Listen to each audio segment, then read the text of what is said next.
War Thunder features plenty of vehicles armed with anti-tank guided missiles, or ATGM carriers for short. Some of them have a particularly demanding playstyle and reward only precise, deliberate gameplay. Today, we'll take a look at two such machines, the Type 60 ATM and the Zachlam Tager. Let's start with the Israeli vehicle. The first thing that stands out is its 4 ready-to-fire missiles. However, the machine's internal reserves are limited to just 2 ATGMs, and the only way to replenish them is via ammo boxes or capture points. Survivability is poor, but this is largely offset by the favorable placement of the optics and launchers. This is not a vehicle for brawling. Stay away from the main fight and use terrain to stay concealed. The half-track chassis is fairly mobile, so reaching a good firing position isn't an issue.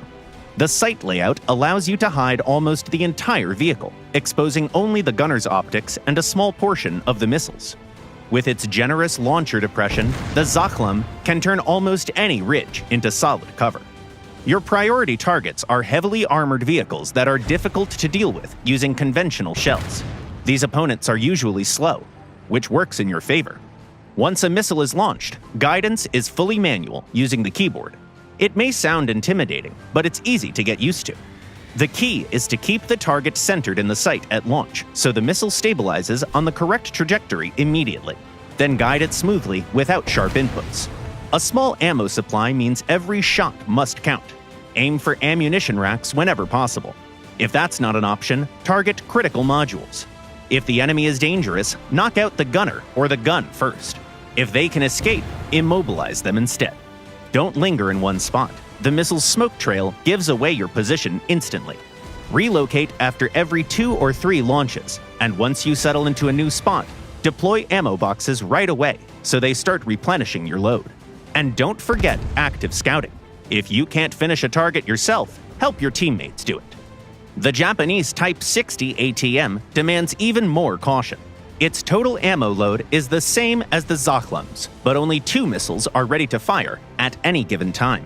On top of that, its ATGMs are the slowest in War Thunder, and the gunner's optics sit noticeably lower than the launchers. This often leads to situations where you fire a missile and the enemy casually drives off into cover, unaware that they were ever under threat. That said, the low speed gives these missiles surprisingly good maneuverability. It's a good idea to always have a backup target, or at least a backup direction where you can redirect a missile that's already in flight. Because of the launcher and the optics placement, you'll often have to expose part of the hull to fire. Even so, the Japanese vehicle is more survivable than its Israeli counterpart, thanks to a spacious crew compartment, a front-mounted engine, and a 6-man crew. Tell us in the comments which demanding vehicles you enjoy the most, and good luck on the battlefield.